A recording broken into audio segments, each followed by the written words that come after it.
As we explore approaches to concurrent instruction, we'll take a look at how Allie Stone at Columbia Elementary School is successfully implementing small group instruction to meet the needs of students learning in the classroom and at home. I have a book that I'm going to share with you.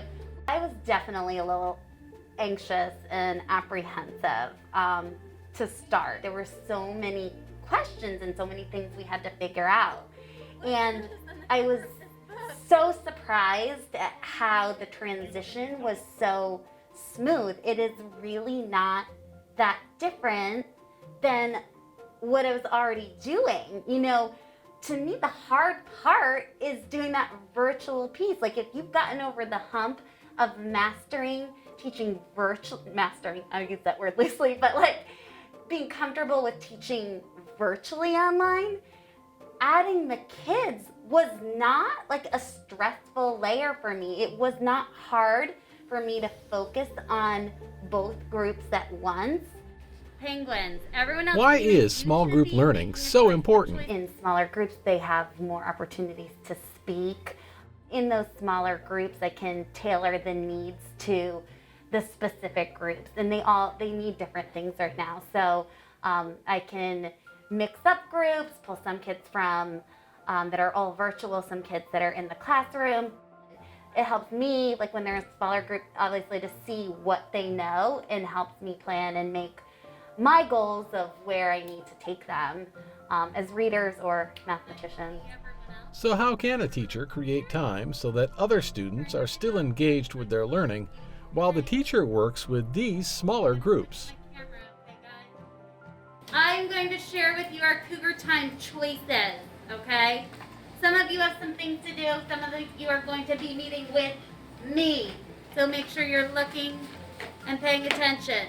We put up kind of like a choice board of things they could do and things that they know how to do, and we've built structures around them being able to do it independently and not needing help from me or help from a parent. Reading the books that I've assigned to them in Pioneer Valley, or going on Mayan or Booster. So those online types of things. And then there are also some other things, assign them some things in Google Classroom to do that relate to kind of something that their group is doing. But those core things stay the same all the time. It's been predictable so that they can, I don't have to spend as much time giving directions so that we could get into groups. For Cougar Time, what choice are you making? Imagine learning. Okay, then open up your laptop and plug your headphones in. A daily choice board allows the students to see and hear their options. Small icons that represent different student groups provide a visual reminder of what their focus should be. And they get to pick from multiple engaging options, all focused on relevant content. You're making a choice. What choice are you making, Nina?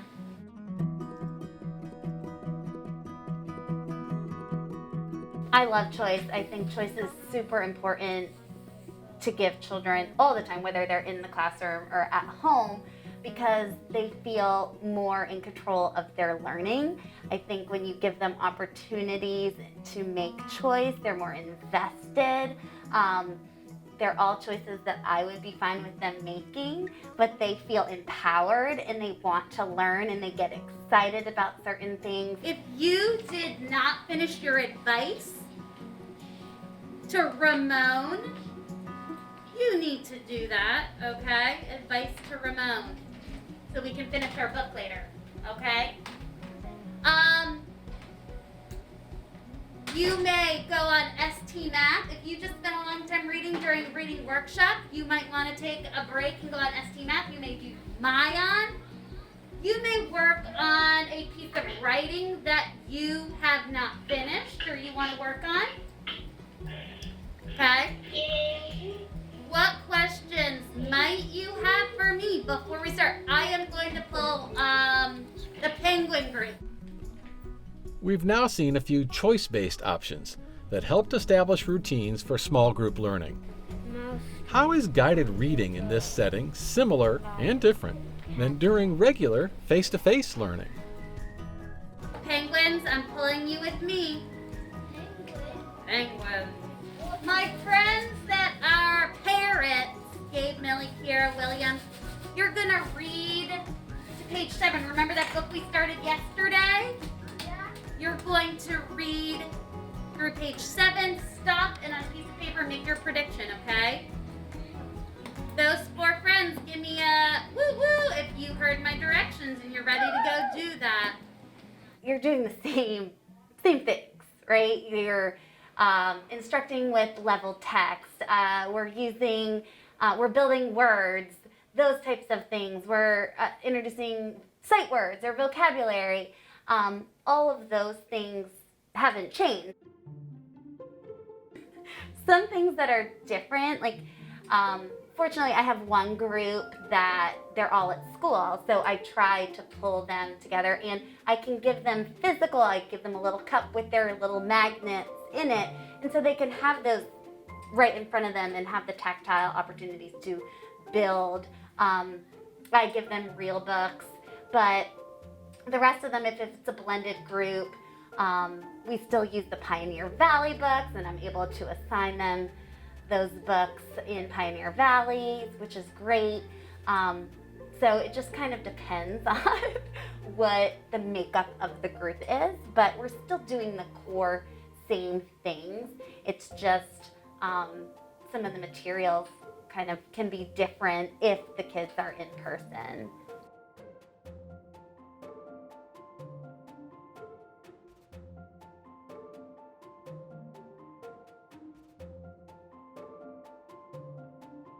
I'm here. Thanks, Violet. I'm happy to see you. I'm here. Oh, thank you. All right. I think we're ready now. I have a book that I'm going to share with you. We've been talking about characters' feelings, and today we started talking about author's message. Who can remind me what author's message is? Go ahead, Declan.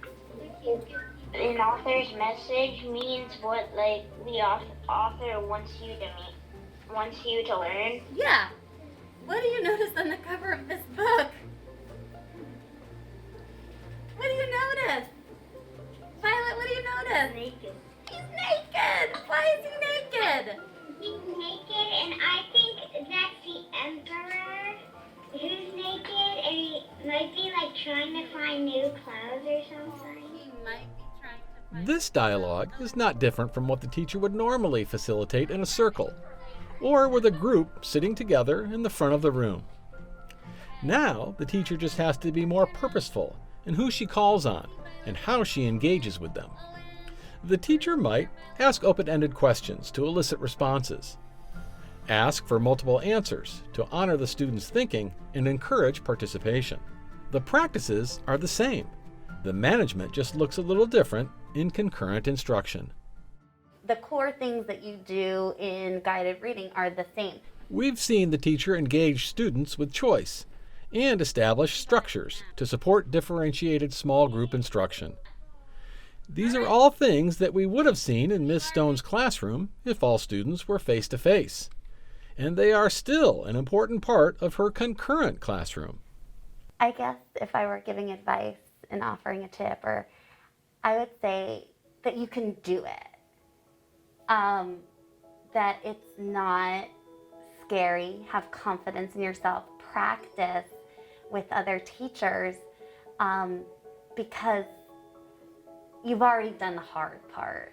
You've already learned how to teach online, and that is super hard and challenging for everybody, no matter how many years of teaching you have under your belt.